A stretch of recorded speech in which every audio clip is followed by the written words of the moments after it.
Pour finir, examinons un récit de la politique publique inclusive en Tunisie. Comme présenté dans le chapitre précédent, la politique publique inclusive qui a émergé à l'occasion des premières élections tunisiennes, après la révolution de janvier 2011, est fort significative.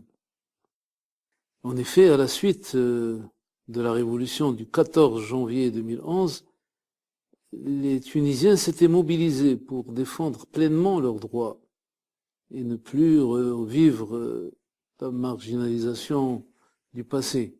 Comme il a été dit en présentant la dernière fois cet exemple, il en était de même des personnes handicapées.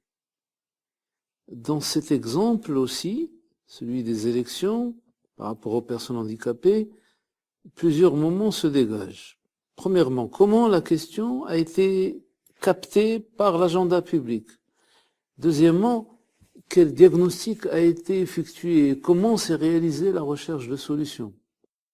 Troisièmement, quelle a été la solution adoptée? Et quatrièmement, comment s'est effectuée sa mise en œuvre? Alors, pour commencer, tout d'abord, comment a été admise la question dans l'agenda public?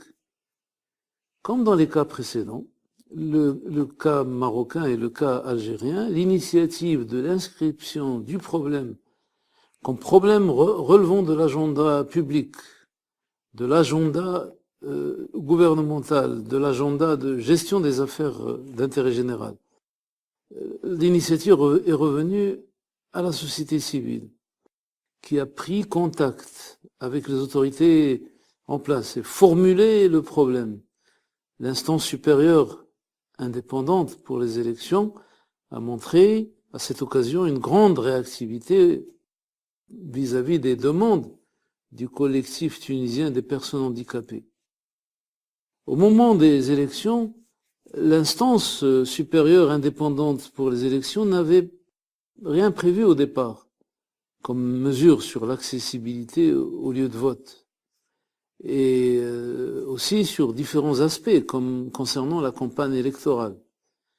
Cette disponibilité de l'instance supérieure indépendante pour les élections, cette disponibilité à accepter de traiter la question en dépit des contraintes de temps, en dépit des contraintes de moyens, a permis la réception, l'inclusion du problème comme problème public. Deuxièmement, le diagnostic. Les élections d'octobre 2011 ayant constitué une première étape du processus de transition démocratique, le risque était grand pour les personnes handicapées qu'il n'y ait pas beaucoup de changements par rapport au passé.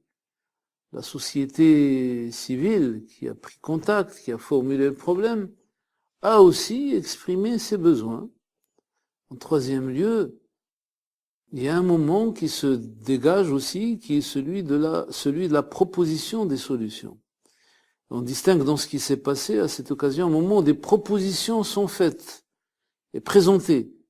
Et le choix des solutions s'est effectué à travers un processus de concertation, de dialogue, d'échange. Un autre élément a constitué une base pour cette recherche de solutions. Il s'agit du mémorandum présenté par le collectif, où était défini le problème à résoudre, où des propositions de solutions, de mesures ont été avancées. Comme quatrième séquence, examinons maintenant la mise en œuvre de cette politique publique inclusive. En effet, l'instance supérieure indépendante pour les élections a fini par produire un texte juridique contraignant, un décret qui permet aux personnes handicapées de voter. La politique publique, en l'occurrence, a pris un visage réglementaire. Le texte affirmait notamment dans son article 3 le recours obligatoire à un interprète en langue des signes pour les émissions télévisées de la campagne électorale.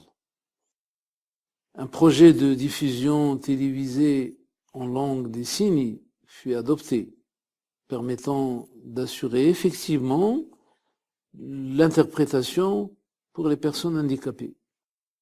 Cette démarche entraîna un ensemble d'initiatives dont des travaux spécifiques, voire spécialisés sur le langage des signes, sur le recrutement, sur la formation des interprètes et d'autres sujets encore. Nous aurons l'occasion d'examiner dans le prochain chapitre l'impact de cette politique publique inclusive à l'occasion de l'étude de l'évaluation et du suivi des politiques publiques.